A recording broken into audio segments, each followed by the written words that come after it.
스테포드라는 사람이 있습니다. 이 사람은 하나님을 사랑하는 사람이었고 좋은 일을 굉장히 많이 했습니다. 1800년대 사람이세요. 이분이 정말 하나님을 신실하게 믿는 사람이었고 정말 선교단체에서 열심히 사역을 하고 가난한 자에게 자신의 것을 많이 나눠주는 정말 그리스도인이었습니다. 근데 어느 날 유럽에서 D.A. 무디라는 목사님이 계신데 이 D.A. 무디가 기독교 역사상 정말 최고의 목사님이라 불리는 분이세요. D.A. 무디라는 분이 있는데 이 목사님의 사역, 복음 집회를 돕고 싶어가지고 아내와 4명의 딸을 데리고 유럽으로 가는 배를 탑니다. 근데 배를 타기 직전에 이 스테포드가 사업 때문에 배를 타지 못하고 아내와 4명의 딸을 배에 태우고 먼저 보냈습니다. 근데 이 배가 대서양 한가운데서 배와 배가 부딪히는 사고가 납니다. 그래서 배에 탄 226명의 사람들이 다 죽었습니다. 그리고 딸 4명은 그 사랑했던 딸 4명이 바다 가운데서 죽고 아내만 간신히 삽니다. 그 아내가 전보를 남겨요. 혼자 살았다. 이런 전보를 남기죠. 스테포드가 이 소식을 듣고 마음이 무너집니다. 그래서 혼자 있는 아내를 데려가기 위해서 다음 배를 타요. 얼마나 마음이 힘들까요? 그 배를 타고 한참을 가는데 선장이 자기를 부르더랍니다. 선생님, 지금 우리가 지나는 이 바다가, 이 자리가 앞에 있던 배가 충돌해서 가라앉은 자리입니다. 자신의 딸 4명이 죽은 자리를 건너는 때였습니다. 잘 참고 있었는데 그 말을 듣자 자신의 딸 4명이 죽은 바다 위를 건널 때 마음이 무너져 내려서 자신의 방으로 갑니다. 그리고 우리와 똑같이, 여러분 옛날 사람들도 똑같아요. 하나님 왜 이렇게 저에게 고통을 주셨습니까? 하나님 왜, 내가 하나님을 미워하는 사람도 아니고 하나님을 사랑하는 사람인데 내 4명의 딸을 왜 데려가셨어요? 그리고 고함을 지르면서 이해할 수 없는 하나님에 대해서 그 배 안에 자신의 방에서 울면서 기도했을 때 한참 기도하는데 이 스테포드의 마음에 하나님의 은혜가 임하기 시작하죠. 그때 스테포드가 펜을 꺼내서 지은 시가 바로 내 평생에 가는 길입니다. 여러분 이게 찬양을 그냥 보면은 되게 좋죠. 그러나 이게 딸 4명을 잃고 나서 지은 시예요. 그래서 이곳을 내 영혼 평안해, 내 영혼 평안해, 내 평생에 가는 길이 누순산하여 늘 잔잔한 강 같든지 큰 풍파로 무섭고 어렵든지 상관없이 나의 영혼은 늘 편하다. 내 영혼 평안해. 이 배경을 알고 이 가사를 보게 되면 어떻게 이런 고백을 할 수 있을까? 내 영혼이 평안하다고 할 수 있을까? 여러분 세상적 관점으로 보면 정말 비참한 삶이에요. 사랑하는 딸 4명을 그냥 잃어버렸기 때문입니다. 그리고 이분이 이 고백을 하고 몇 년 뒤에 또 자신의 아들 또 잃어버립니다. 그때도 똑같이 고백했대요. 하나님은 살아계시다. 내 영혼 평안이라고 고백했대요. 그래서 마지막에 말년에는 사람들이 다 미쳤다고 했답니다. 도대체 슬픔이라는 찾을 수 없고 감사만 하고 하나님께 영광을 돌리는 이 사람은 정신병자라고 얘기를 했답니다. 그런데 여러분 세상적 관점으로는 이 사람은 가장 비참한 사람이죠. 여러분 세상은 이 사람에게 위로만 해줄 뿐 이 고통의 원인을 설명할 수가 없어요. 그런데 스테포드의 무너진 인생에 하나님의 은혜가 닿습니다. 그래서 뭐가 나옵니까? 스테포드의 입에서 감사가 나오고 내 영혼이 평안하다고 얘기하죠. 그리고 이 은혜가 내 평생에 가는 길이라는 위대한 찬송가를 만들게 되었어요. 여러분 이 곡을 통해서 정말 많은 사람들이 하나님의 은혜를 만나게 됩니다. 여러분 이 찬양이 지어진 지 약 150년이 지났는데도 이 찬양을 통해서 우리가 이 찬양을 부를 때마다 하나님의 사랑과 은혜를 경험하게 되는 것입니다. 여러분 인생의 폭풍 가운데 있는 사람이 너무 절망해 있을 때 이 찬양을 부르면서 예수 그리스도를 만나고 힘을 얻게 되는 것이죠. 여러분 무엇이 이것을 가능하게 만듭니까? 은혜의 힘입니다. 스테포드가 하나님의 은혜를 받고 이런 명곡을 만들어내고 입에서 감사가 흘러나오죠. 뇌성마비 장애인으로 태어난 송명의 시인이 있습니다. 1976년생이죠. 초등학교도 나오지 못하고 말도 못하고 이분의 인터뷰를 보면 온몸 사지가 비틀면서 얘기를 합니다. 세상적 관점으로는 정말 비참하고 고통의 삶이죠. 그런데 이 힘든 인생에 하나님의 은혜가 부어집니다. 여러분, 하나님께서 이 뇌성마비 장애인 송명희 씨에게 상상할 수 없는 지혜와 영감을 주시죠. 무려 25권의 시를 써서 별명이 뭐냐면 하늘의 시인이랍니다. 하늘의 시인. 그래서 가장 유명한 노래가 있죠. 나 가진 재물 없으나 나 남에게 있는 건강이지 않으나 공평하신 하나님이 나 남이 가진 거 없지만 공평하신 하나님이 나 남이 없는 거 갖게 하셨네라는 고백을 합니다. 이 송명희 시인이 열린음악회에서 초청에 대해서 이 노래를 불러요. 같이 불러요. 앞에 있는 분이 온몸을 비틀면서 공평하신 하나님을 말할 때 앞에 있는 사람들이 다 웁니다. 울면서 하나님의 사랑, 하나님이 얼마나 우리를 사랑하시는지 은혜를 경험하게 되죠. 여러분, 송명희 시인이요, 그냥 세상적 관점으로 보면은 그냥 뇌성마비 장애인입니다. 비참한 삶이죠. 그런데 하나님의 은혜가 닿으니까 어떻게 됩니까? 기적이 일어나고 세상에 나온 천재신이라고 불리게 됩니다. 여러분, 하나님의 은혜, 우리 이해할 수 없는 하나님의 은혜인데 어떤 망가진 인생도, 비참한 인생도 하나님의 은혜가 접촉하는 그 순간 기적이 일어납니다. 오늘 이곳에 실패한 인생과 실수한 인생, 비참한 인생이 있습니까? 하나님의 은혜가 닿는 순간 우리 안에 있던 죽어있던 모든 것들이 회복되고 살아날 줄 믿음으로 축복합니다. 오늘 본문에 나오는 삼손은 우리의 이야기입니다. 삼손은 우리랑 너무 비슷해요. 삼손은 하나님께 선택받은 사람이었습니다. 당시 이스라엘은 어둠 그 자체였습니다. 블레셋이라는 나라에 의해서 식민지 지배를 받고 있었죠. 나라 전체가, 이 와중에도 나라 전체가 하나님을 배신하고 하나님을 미워하고 우상을 숭배합니다. 그런데 이때 하나님이 삼손의 부모에게 나타나셔서 이렇게 말하죠. 이 아이는 이스라엘의 빛이 될 것이다 라고 얘기합니다. 삼손을 통해서 내가 너의 나라를 구원할 것이라 얘기하죠. 부모가 가슴 벅차 오릅니다. 그래서 삼손의 이름의 뜻이 뭐냐면 작은 태양이에요. 작은 태양, 빛의 사람입니다. 나중에 이 빛의 사람이 두 눈이 뽑히죠.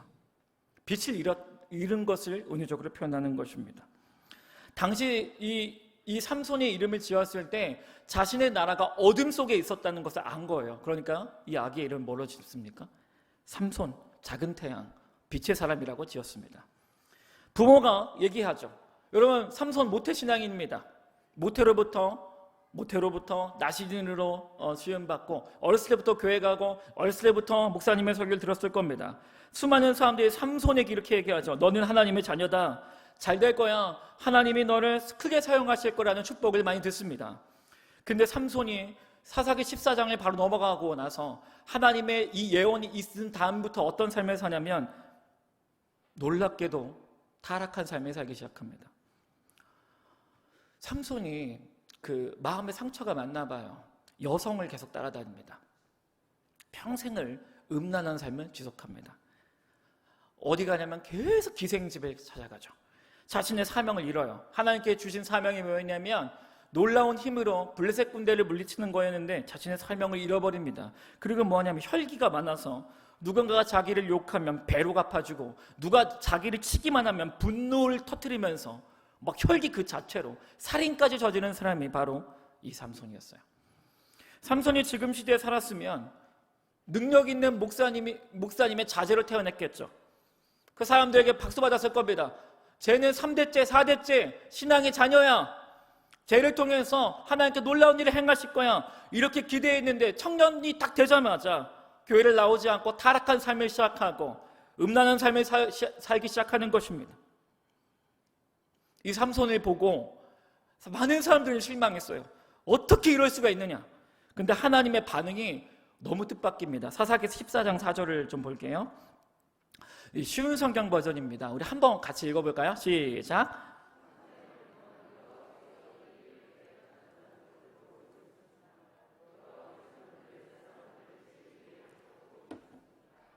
이스라엘은 저기 파란색으로 되어 있는 것은 우리가 가진 개역 성경은 어떻게 되어 있냐면 삼손이 블레셋 사람들을 칠 기회를 찾고 있었다라고 얘기합니다. 그러나 많은 학자들과 다른 성경 번역본은 주어가 하나님이에요. 그러니까 많은 분들 뭐라고 하냐면 번역을 잘못했다고 합니다. 자, 사사기 14장 4절은 삼손의 인생 전체를 얘기해요. 삼손이 음란한 삶을 살자 부모가 포기합니다. 이제 그 다음부터 부모가 다 포기해요. 하도 말을 안 들으니까 교회 나와라 안 나오고 그렇게 살지 마 안 듣고 자기 멋대로 살기 시작하죠. 부모가 포기했어요. 자기 인생을 마음대로 살아요. 근데 하나님 뭐하고 계십니까? 하나님께서 망가진 삼손의 인생을 사용하셔서 블레셋을 무너뜨리려고 기회를 찾고 계셨다라고 성경이 말을 합니다. 여러분, 하나님이요 이 무너진 삼손의 인생을 가만두지 않았습니다. 삼손의 이 무너진 인생을 포기하지 않고 계속해서 사용하시고, 심지어는 이 무너진 인생을 통해서 자기가 영광을 받으려고 그 어떤 수단과 방법을 다 찾아내기 시작하신 것입니다. 제가 이 말씀을 제 식대로 번역했어요. 제가 이거 김인찬 목사 번역본입니다. 하나님의 사람 삼손은 자신의 인생을 버렸다. 자기 마음대로 살았고 죄도 짓고 혈기대로 살았다. 삼손의 삶이 망가졌다. 그러나 하나님은 무너진 삼손의 인생에 은혜를 부으셨다. 은혜가 삼손의 삶을 다시 일으켰다입니다. 여러분, 하나님도 우리한테 이렇게 하십니다. 우리의 삶을 보십시오. 무너진 삶, 연약한 삶입니다. 그런데 하나님이 우리의 인생을 포기하지 않으시고 은혜를 부어주십니다. 여러분, 은혜를 계속 부어주세요. 이 은혜가 우리의 인생을 다시 일으키고 회복시키는 것입니다. 여러분, 우리에게 지금 필요한 것이 무엇입니까? 우리의 인생을 소망으로 바꾸시고 우리의 인생을 붙드시는 하나님의 은혜인 줄 믿습니다. 그 은혜가 부어지면 우리의 죽어있던 모든 것들이 살아나기 때문입니다. 제가 강도사 시절입니다. 전 지금도 설교 준비가 제일 힘든 것 같아요. 목회 중에서 가장 뭐가 힘들어요 하면 설교 준비가 제일 힘든 것 같습니다. 그만큼 참 능력이 부족한 것 같아요. 제가 강도사 시절 때 너무 스트레스를 많이 받았습니다. 특별히 청소년부 설교는 너무 힘든 것 같아요. 지금도 힘든 것 같아요. 뭐 웃기거나 이야기가 들어가지 않으면 애들이 다 머리를 다 박습니다. 그러니까 최대한 흥미를 얘기하면서 재미있게 하면서 말씀까지 들어가야 하는 작업인데 참 힘든 것 같아요. 전국의 청소년 사역자들 참 심심한 위로의 말씀을 보냅니다. 제가 강도사 시절 때 너무 이게 힘들어서 하나의 설교를 월요일부터 토요일까지 6일을 준비했습니다. 6일 동안 하루에 3-4시간을 투자해서 정말 설교 준비를 했습니다.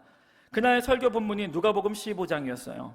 선한 목자가 한 마리의 양을 구하러 가는 장면이었습니다. 저는 그때 설교를 위해 정말 제 인생 전체를 갈아 넣었다고 해도 과언이 아닐 정도였죠. 자, 제가 PPT 작업을 했어요. 그때 이 사진입니다. 한번 보여주시겠어요? 네.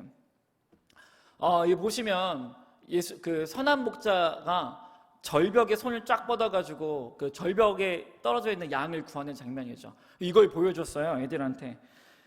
메시지는 단순했어요.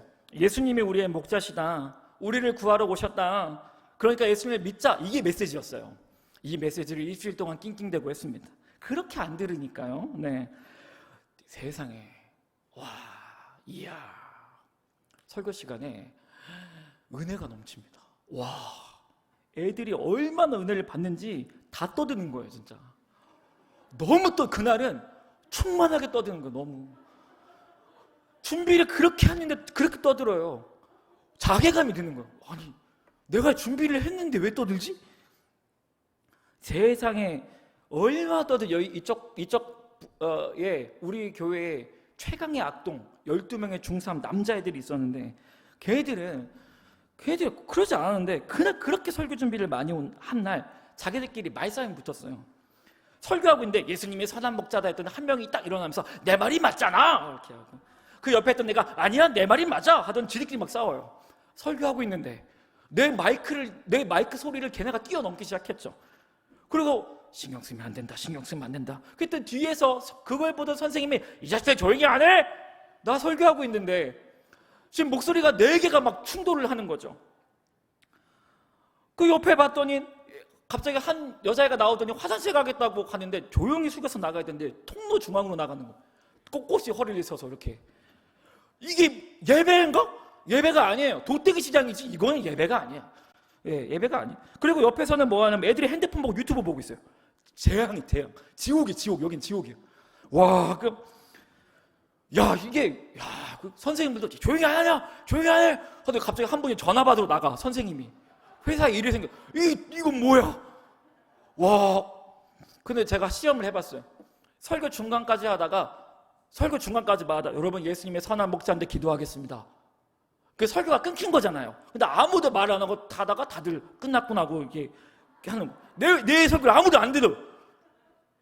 이야, 제가 여기까지 욕이 올라온 거예요. 왜냐하면 믿었던 선생님들이 배신하니까 여기까지 올라와서 내가 다음 주에는 내가 담임 목사님 찾아가서 선생님 다 잘라버린다. 내가 다 잘라버리고 나 혼자 한다. 내가 진짜 하고 뒤를 딱 돌아섰는데 와, 욕이 나오는 거야. 왜냐하면 이건 죄송한데 그렇게 하니까 정말 비참하더라고요. 왜냐하면 이 소망 없는 자식들 같으니 다 지옥에 가버려라. 너무 힘든 거예요. 여러분 정말 너무 힘들더라고요. 그날 너무 힘들었어요. 너무 힘들고 교사들도 제정신인가? 이런 나쁜 자식들 하고 욕을 좀 했습니다. 제가 속으로 했어요. 그리고 예배를 마쳤어요. 뒤에 보면 성가대, 여기 문이 있는데 뒤에 성가대 이렇게 들어가는 문이 있어요. 제가 그것으로 아이들과 교사들이 진짜 꼴도 보기 싫어가지고 인사도 안 하고 뒤를 확 돌아가지고 예배 마치고 뒤로 돌아한 다음에 그냥 쿵쿵쿵 하고 나갔습니다. 문을 딱 잡았는데 갑자기 제 마음에 아까 그 그림이 제 마음에 쫙 펼쳐져요. 근데 그 그림이 쫙 펼쳐지는데 너무 생생하게 3D로 다가오는 거죠. 근데 아까 그 선한 목자가 양을 구하려고 그 손을 넣었는데 그 양이 있던 위치에 제가 있는 거예요. 양이 있던 위치에 제가 있어. 그림 제 마음에 제가 피투성이가 된 채로 절벽 안에 떨어져 죽어가는 거예요. 근데 그림에 예수님이 손을 뻗어가지고 이렇게 저를 구하시는 장면이 그림이 너무 명확하게 떠오르는 거예요. 근데 문을 잡자마자 눈물이 팍 터지는 거죠. 이게 다른 사람이 뭐 미쳤다 하겠죠. 문 잡고 이렇게 운 거예요. 얼마나 사람 이상해 보입니까? 근데 그 그림이 펼쳐지면서 하나님의 음성이 너무 또렷하게 들려요. 야, 인천아, 저 떠드는 청소년 아이들 속에 너도 있었어. 절벽에 있던 양이 너였다.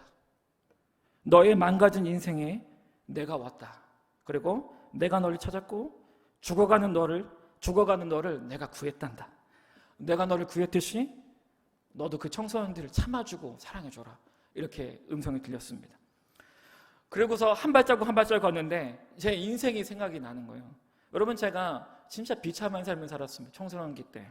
중학교 때 우울증 겪었고 어둠만 가득했던 삶이고 친구 하나 없었고 친구들을 사귀는 방법도 몰라서 혼자서 집에서 처박혀 있던 삶. 전 교회에 친구도 없었어요. 이 세상에 목숨을 끊으면 어떨까 했던 삶에 예수 그리스도가 오셨습니다. 여러분, 저는 망가진 인생입니다. 망가진 인생, 비참한 인생에 예수님이 오셨고 예수님이 절벽에 죽어가는 저를 꺼내셨고 예수님의 은혜로 지금 목사를 하고 있어요. 여러분, 예수님이 비참한 인생에 은혜를 부어주셨습니다. 여러분, 저 다 버린 인생이에요. 다 버린 인생에 예수라는 빛이 왔습니다. 여러분, 우리의 인생에 많은 실수와 아픔이 있습니다. 상처가 있습니다. 그런데 예수님의 은혜가 닿는 순간 상처가 다 낫기 시작합니다. 하나님의 내 실패한 인생을 통해 영광을 받기 시작하는 것입니다. 여러분, 아무리 무너진 인생도 예수님이 손대면 다 회복됩니다. 여러분, 오늘 우리가 바라는 것이 무엇입니까? 여러분, 제가 생각했어요. 과연 나를 여기까지 이끌은 것이 무엇인가? 이 실패한 인생을 지금까지 목사로 이끌어주신 것이 무엇인가? 그거는 저는 한마디로 표현합니다. 하나님의 은혜인 줄 믿습니다. 여러분, 은혜 달라고 기도하시기 바랍니다. 그분의 은혜는 한이 없습니다. 그분의 은혜는 우리를 살리고도 남을 정도의 하나님의 사랑입니다. 우리 옆 사람에게 이렇게 얘기할까요? 하나님이 당신을 사랑하십니다. 이 하나님의 은혜가 우리를 끝까지 함께합니다. 언제까지? 천국 가는 그날까지 이 은혜가 우리와 함께 있습니다. 여러분, 삼손의 인생에 계속 삼손이 막 이상한 행동하고 음란한 행동을 했는데 이걸 성경을 쭉 읽으면 하나님께서 계속 붙들어줘요. 하나님의 영이, 여호와의 영이 삼손과 함께하더라. 말이 안 돼요. 삼손이 그렇게 악한 행동하는데 여호와의 영이 함께하더라. 여호와의 영이 함께하더라. 말이 안 됩니다. 그런데 여러분, 이렇게 하면 삼손이 감사합니다 해야 되잖아요. 사사기 15장을 넘어가면 삼손이 하나님을 더욱더 미워하기 시작해요. 하나님은 삼손에게 은혜를 더 주시는데 삼손은 하나님을 밀어내기 시작합니다. 계속 밀어내요. 은혜를 주시는데 삼손이 더욱더 죄를 짓기 시작하죠. 그리고 하나님의 마음을 아프게 합니다. 삼손의 마지막 여자가 들릴라입니다. 저는 이렇게 얘기합니다. 귀신 들릴라라고 표현합니다. 이 들릴라 때문에 삼손의 인생이 망했거든요. 여러분, 삼손이 들릴라라는 자매에게요, 모든 것을 다 쏟아붓습니다. 들릴라에게 사랑받고 싶어가지고 안절부절을 못합니다. 그런데 들릴라가 삼손을 사랑하지 않아요. 그리고 말하죠. 삼손, 당신의 그 괴력의 힘이 어디서 나는 거예요? 그래서 삼손이 이렇게 해요. 자신의 머리를 가리킵니다. 우리 말씀을 볼까요? 사사기 16장 17절입니다. 함께 있습니다. 시작. 삼손이 진심을 드러내어 그에게 이르되 너 머리 위에는 삭도를 내지 아니하였나니 이는 내가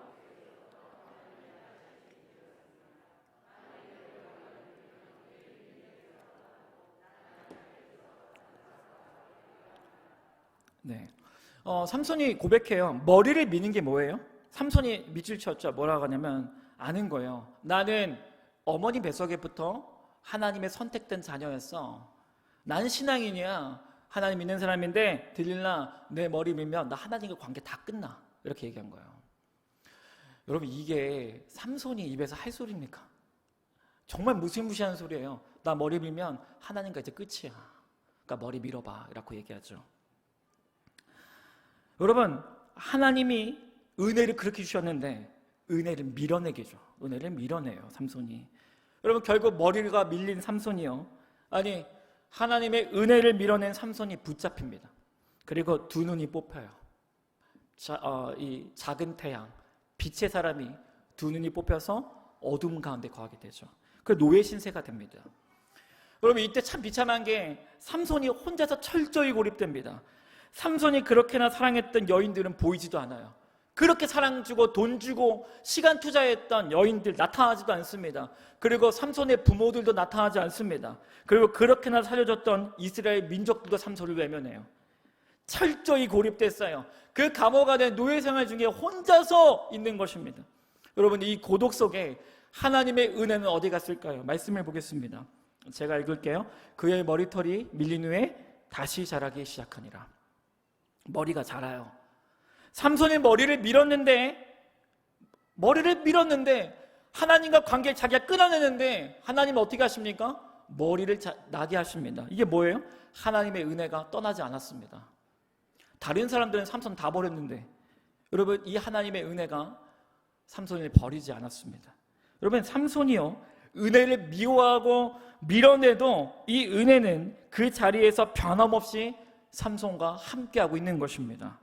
여러분, 다른 사람은 나를 상처 주고 나를 버리고 나를 떠나도 하나님의 은혜는 나를 안 버립니다. 나와 영원히 함께합니다. 여러분, 삼손이 이런 기도를 하죠. 하나님, 나를 한 번만 생각하옵소서. 삼손이 인생 중에 가장 진실한 기도가 여기서 나오죠. 정말 정말 이기적인 사람이죠. 하나님, 나를 한 번만 생각해 주세요 라고 마지막 유언적으로 기도를 해요. 하나님, 날 생각하옵소서. 그래서 그 기도가 끝나자마자 제가 하나님이랑 나타나가지고 네 인생 어떻게 이렇게 살았냐, 내가 어떻게 나한테 이럴 수가 있냐, 이 나쁜 놈아 라고 할 텐데 마치 그 기도 끝나자마자 삼손을 기다렸다는 듯이 하나님께서 힘을 탁 주세요. 여러분, 이 은혜가요, 삼손을 기다리고 있었어요. 삼손 돌아올 때까지 기다리고 있었습니다. 그 옆에서. 여러분, 이 은혜는 우리를 떠나지 않습니다.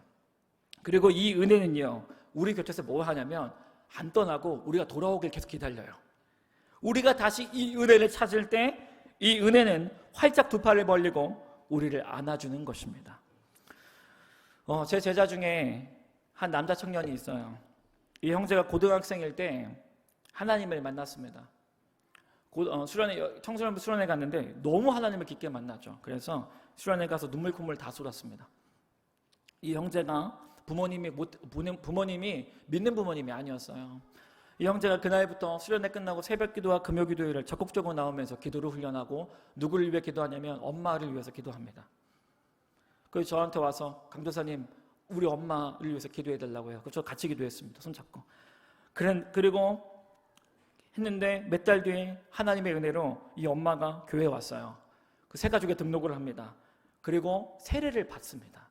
이 세례 받을 때 너무 제가 감격스러워서 멀리서 핸드폰으로 촬영을 했습니다.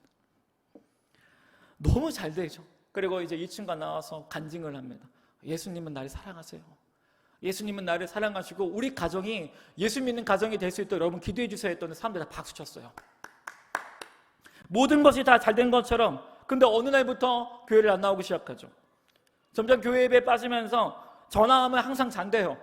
그리고 한 주, 두 주, 세 주가 되고 어느덧 한 달이 됩니다. 연락이 아예 두절이 됐습니다. 연락하면 전화를 다 차단을 시켜요. 어느 날 교회에 나타납니다. 저를 만나자마자 저를 보고 도망가요. 달려가서 찾아가서 목덜미를 잡고 때렸습니다. 야 임마 너 뭐야? 그랬더니 미안하대요 저한테. 강사님 미안해서 내가 도저히 교회에 못 나오겠대요. 아니야 그렇지 않아. 너 그냥 나와도 돼. 그럼 앞으로 다시 잘할게요. 저 믿어주시죠? 당연하지. 나와. 그리고 다시 안 나왔습니다. 그리고 걔가 안 나오니까 엄마도 안 나오기 시작했어요. 이러고 6개월이 시간 지납니다. 사람들 전화 다 안 받기 시작하죠. 전화를 걸었어요 6개월 뒤에. 그랬더니 받습니다. 어디야? 만나고 싶다. 목사님 너 보고 싶다. 만나자. 그래서 용산역 안 설렁탕집 안에서 만났어요. 만나자마자 얘가 완전히 6개월 만에 사람 자체가 변해 있더라고요. 여러분 제가 영적인 사람인 것 같아요. 그때는 아니었는데 딱 만나자마자 뭐가 느낌이 이상한 거예요. 얘가 지금 하나님을 떠나서 너무 죄 가운데 있구나가 느껴지는 거예요 이게. 그러니까 앉혀서 가장 싼 설렁탕을 시켰습니다. 그리고 먹었어요. 이쁘진 않았기 때문에 먹였어요. 그래서 저도 속으로 좀 화가 났거든요. 너 왜 이렇게 살았어? 하고 싶었는데 얘 인생을 듣다 보니까 와 설렁탕을 못 먹겠는 거예요. 그럼 제가 여기서 다 얘기는 못합니다. 여러분 제가 이 얘기를 좀 각색을 했습니다.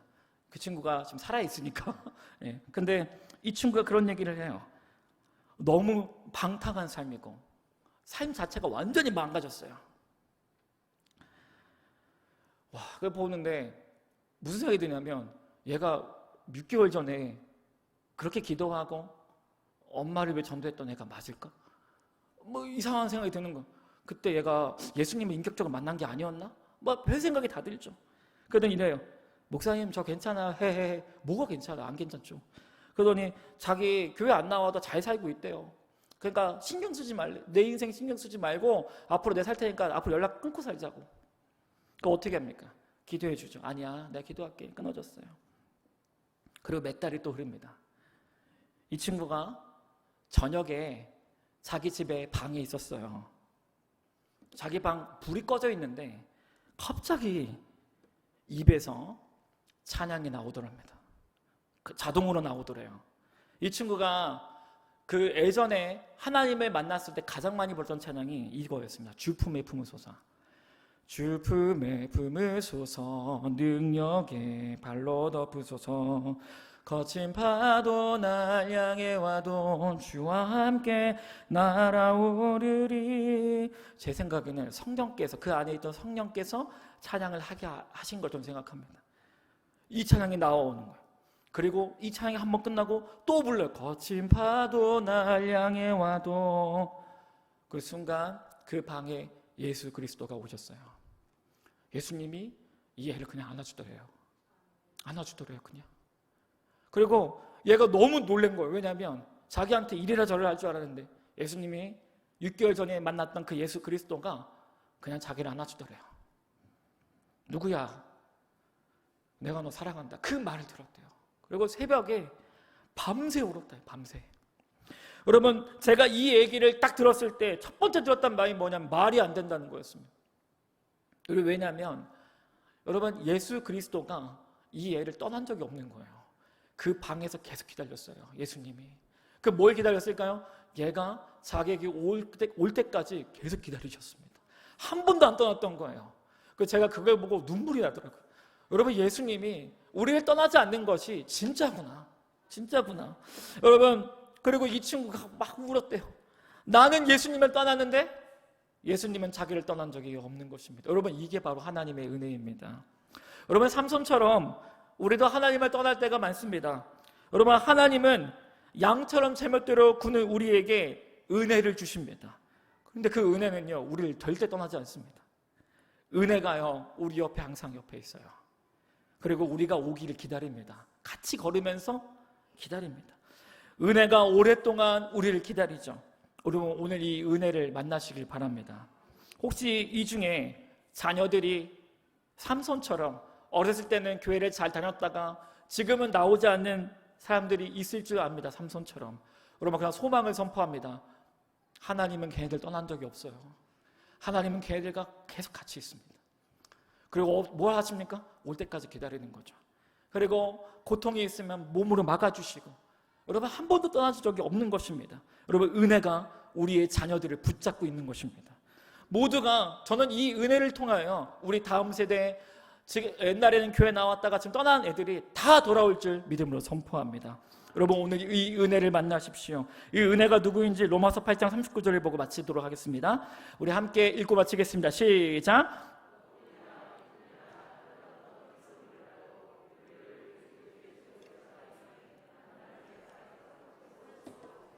이 은혜의 또 다른 이름은 예수 그리스도입니다. 여러분, 우리가 예수님 안에 있기에 하나님의 사랑에서 끊어질 수 없는 것입니다. 이 은혜이신, 우리를 영원토록 포기하지 아니하시는 예수님 안으로 우리가 오늘 다시 달려가도록 하겠습니다.